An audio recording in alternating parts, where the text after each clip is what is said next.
Ever get that feeling, that the really wealthy people Yeah. are playing a different game? Like they've got some secret code the rest of us just missed. Yeah, it's a common thought, isn't it? Okay, so let's dig into that because today we're doing a deep dive into this really fascinating and honestly surprisingly straightforward book from way back in 1910. Uh-huh. It's called The Science of Getting Rich by W.D. Wattles. And forget dense philosophy. This book, which one of you actually shared with us, thank you for that, it gets right down to brass tacks for anyone whose main goal is, well, getting rich. Right, but what's so interesting kind of immediately is that even with that title, Wattles bases his ideas on some pretty deep philosophical stuff. Really? Like what? Well, in his preface, he mentions Hindu concepts and how they influenced big thinkers, Descartes, Yeah. Spinoza, even Emerson later on. Wow, okay. So it hints that this practical guide actually has, maybe, richer intellectual roots than you'd guess just from the cover. Exactly. So our mission here in this deep dive is basically to sift through that slightly older language and pull out the key, the timeless ideas from Wattles. Mm-hmm. We want to help you understand his core method, almost like a recipe, you could say, for acquiring wealth. Okay, let's jump right in then. Chapter 9 hits you with something that might raise an eyebrow for some, the right to be rich. Yeah, he doesn't really pull any punches there, does he? No, he argues that being rich isn't just, a nice perk. He says it's actually essential if you want a truly complete and successful life. Okay, but unpack that. It's not just about wanting piles of money, is it? No, not exactly. He links wealth directly to our ability to develop ourselves, mentally, spiritually, physically. The idea is that we grow by using things, by experiencing the world. And money is the tool for that in our society. Precisely. Without the means, he argues, our potential gets stunted. Think about having the resources to learn new things, to travel, to, experience art or heal your body. All that contributes to a fuller life, in his view. And he tackles that discomfort some people might feel about actively wanting wealth. He reframes it. It's not greed, he says. It's this deep, natural desire for a richer, fuller, more abundant life. A desire for more life. Exactly, which he sees as totally natural and even praiseworthy. And he connects the dots further, doesn't he? Body, mind, soul, they're all linked. Yeah. You can't really focus on your, say, spiritual side if your basic physical needs are screaming for attention. Right. And poverty, he argues, actually holds us back from being truly kind or beneficial to others. It limits our ability to express love fully. So studying this science isn't selfish, according to him. It's actually noble, necessary. That's his angle, yeah. Which leads us right into chapter 2, where he lays out the core idea. There is a science of getting rich. A science, like physics or chemistry. He compares it more to math, like algebra or arithmetic. He claims there are exact laws governing wealth accumulation, and if you do things in what he calls a certain way... Ah, the certain way. I have a feeling we'll hear that phrase a lot. We will.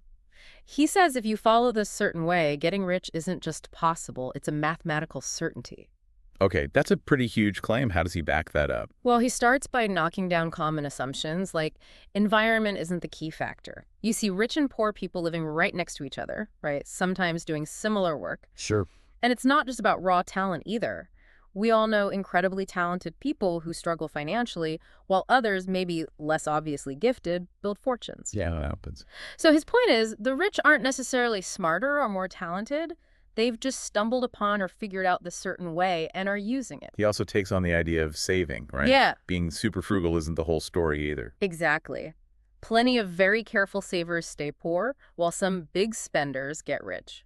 And it's not always about doing completely different things. People in the same business, same town, different results. The difference, he insists, is this certain way of acting. So this certain way, is it accessible? Or is it some secret only a few can learn? No, that's the empowering part. He explicitly says anyone smart enough to read his book and understand it can learn and apply this way to get rich. What about needing money to make money? The whole capital thing. He addresses that too. Sure, having capital makes growth easier and faster, he admits, but it's not a requirement to start. He argues that starting to act in a certain way will actually lead you to acquire the capital you need. Okay, interesting. But then there's the other big question. Isn't opportunity limited? Like, has all the wealth been grabbed already? Chapter 3 tackles that, right? It does, head on. He basically says, no way. No one is kept poor because opportunity is monopolized or wealth is all locked up.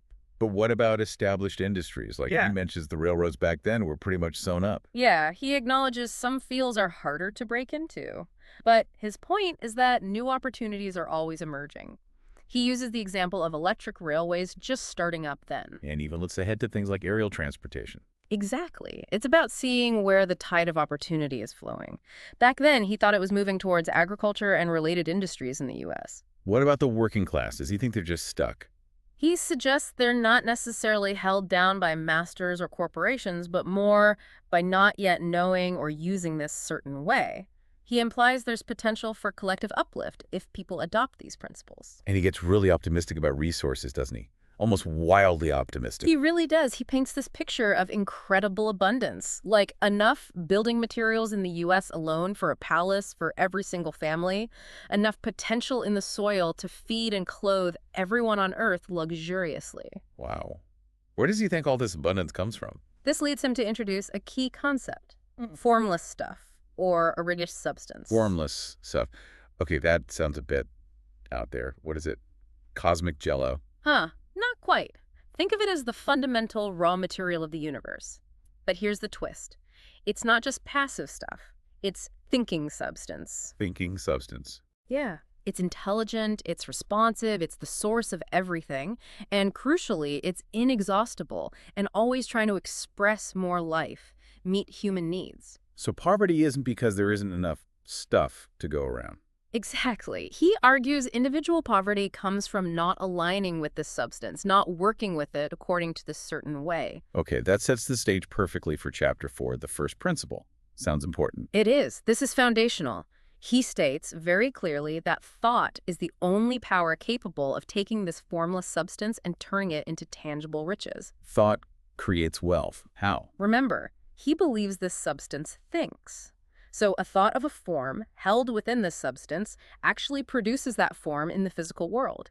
He even sees the whole universe as a result of the original substance thinking a grand thought. Like humans, where do we fit in? We're unique thinking centers. We can originate thought.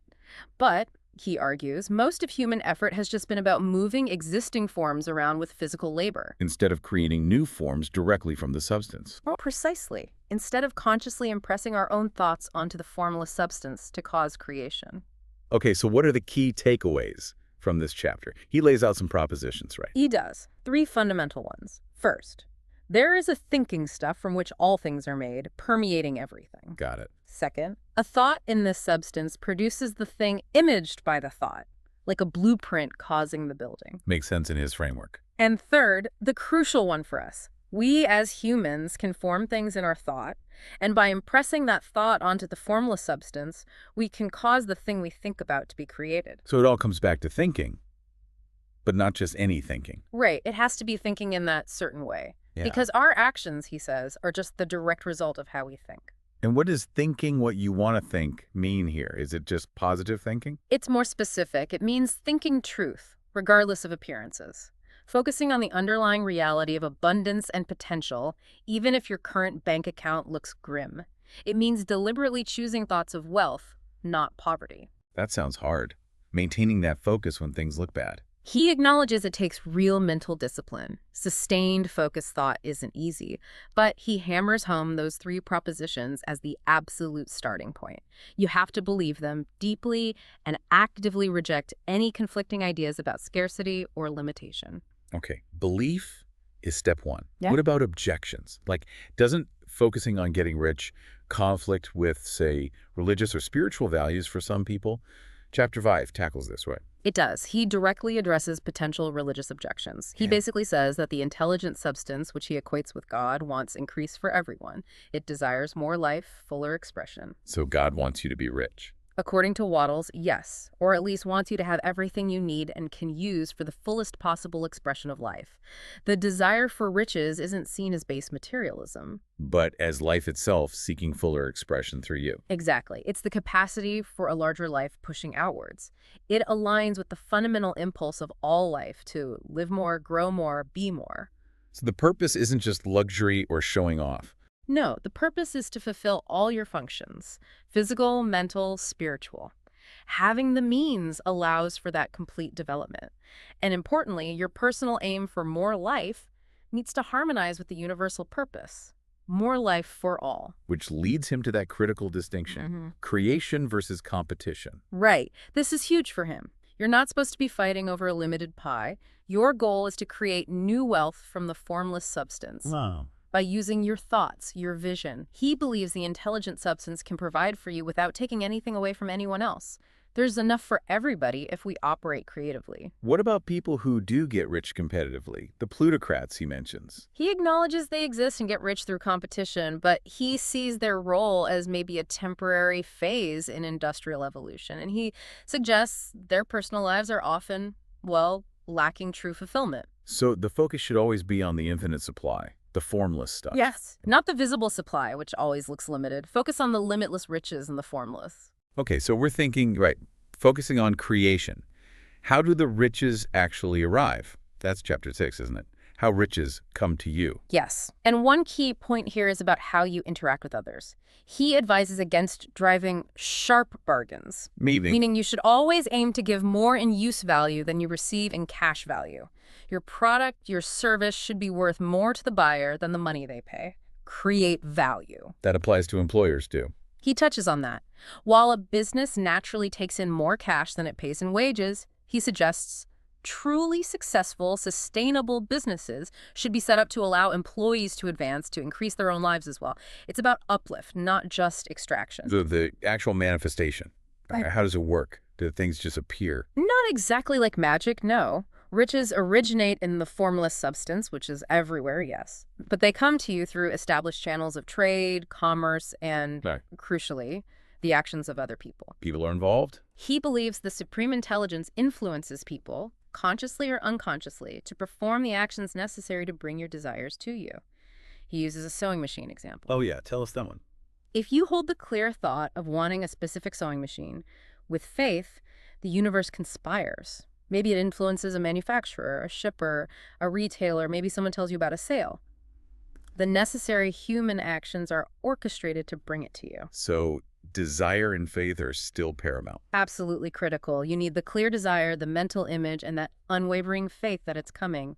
He frames your desire for riches as the infinite itself seeking expression through you. And he tells that story about the person who kept asking for more. Right. Someone started small, saw it work, then progressively increased their requests and realized their potential grew with their faith. It boils down to his statement, "It is unto you according to your faith." Okay, faith is key. Then chapter 7 brings in another crucial element, gratitude. Yes, gratitude is presented as the vital link. It's what keeps you connected harmoniously to that formless intelligence. It's a necessary step. How does gratitude work in this system? Is there a law of gratitude? He basically frames it that way. Think Newton. Action and reaction are equal and opposite. Your grateful thought, your thankful praise is an action. It releases a force. And the reaction? The reaction is that the force moves the things you desire towards you. Gratitude keeps the connection open and accelerates the process. And he links gratitude directly to faith, doesn't he? He does. A truly grateful mind expects good things. It looks for the good, acknowledges the good it already has, and that constant expectation of good, well, that becomes faith. So cultivate gratitude for everything. For every good thing, yes. And he even advises extending gratitude towards all things and people, even the plutocrats or politicians you might disagree with. Why them? Because, in his view, they are part of the complex system through which riches are currently organized and transmitted. Being grateful keeps you aligned with the source, not stuck on perceived obstacles. A grateful mind focuses on the best, he says, and tends to become the best. Okay, gratitude connects us. Now, chapter 8 gets back to the practical how-to of thinking in the certain way. Right. It circles back to forming that clear, definite mental picture of what you want. Like the person wanting the house in his earlier example. You need specifics. And just having the picture isn't enough, right? It needs to be persistent. Exactly. It needs to be continually held in mind, not like strenuous effort, but like a constant background awareness, a guiding star. Your desire for what you want must be strong enough to keep your thoughts aimed at that purpose. But he stresses it's more than just visualization or daydreaming. Much more. Just seeing the picture passively isn't enough. It must be combined with two other things, purpose and faith. Define those in his context. Purpose is the active intention, the determination to realize that picture, to bring it into reality. And faith is that absolute, unwavering conviction that it is already yours, or at least on its way without fail. It's practically here. So you have to kind of live in it mentally. Yes. Yeah. Live in the new house mentally. Use the things you want mentally. Adopt the mental attitude of ownership before you physically possess them. That sounds like his view of prayer, too, not asking over and over. Correct. For Wattles, effective prayer in this context isn't about repeating requests. It's about holding the clear vision steady combined with that unwavering purpose and absolute faith. Okay, vision, purpose, faith. What about willpower? Where does that fit in? It's chapter 9. How do you use the will? This is crucial.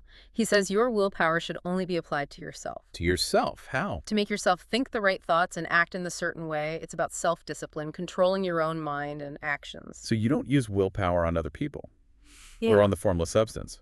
Absolutely not on other people. He strongly condemns trying to mentally influence or coerce others. He says using mental force on someone is just as wrong as using physical force. Wow, strong stance. Yeah. And you don't need to force the substance either. He keeps saying it's friendly, it wants to give you things, it's more eager to give than you are to receive. So how do you influence the substance? Through steady faith and purpose. Those create the positive impression. Doubt, fear, unbelief. Those create negative impressions. They push things away. So it's all about managing your own mind. Exactly. Guard your thoughts. Keep your attention fixed on the vision of what you want, on abundance. Consciously refuse to dwell on poverty, lack, or negative appearances. He even says not to study poverty if you want to get rich. Right. Because focusing on poverty just fills your mind with images of poverty, which is the opposite of what you want to impress on the substance. You become what you think about most. And his final point in that chapter is about helping others. Yes. The best way to truly help the poor, he argues, isn't just charity or pity, though those might have their place. It's to become rich yourself through creation, not competition, and therefore demonstrate to others that the path is open, that they can do it too. Inspire by example. So let's try and wrap our heads around these core ideas from the first half or so of the book. Okay, so fundamentally it's about the power of your thought. Your focused, clear thinking is creative. Right, creative because it interacts with this underlying formless substance, this intelligent raw material of everything. Exactly. And to make that interaction work for wealth creation, you need that very clear mental picture of what you desire, a vivid blueprint. But the picture alone isn't enough. You need unwavering faith that it's coming, that it's possible, that it's already on its way. And purposeful action. You need the will to act in alignment with that vision and faith, doing things in that certain way, which also involves giving more use value than you get in cash value. And underpinning it all is gratitude. Being constantly thankful keeps you connected to the source and draws more good towards you. That seems to be the core formula he's laying out in these initial chapters. Thought, substance, vision, faith, purpose, gratitude, action. It's definitely, like you said, a different way to look at generating wealth. A real paradigm shift for many, I'd imagine. Hopefully this deep dive has given you a good handle on these foundational principles without having to, decode all the 1910 language yourself. Yeah, it's a shortcut to his main ideas. And maybe the thing to really mull over is this. What if you consciously started applying these elements? How might that shift your perspective? Right. How might focusing your thoughts, deliberately building that faith, acting with clear purpose, and cultivating real gratitude, how might that change how you see wealth, opportunity, and maybe even yourself? Definitely something to think about. And remember, this is just the beginning of Wattles' argument. There are more chapters exploring specific actions and nuances. Absolutely. This really just scratches the surface of his science for creating the life you desire. Lots more to explore if this resonates with you.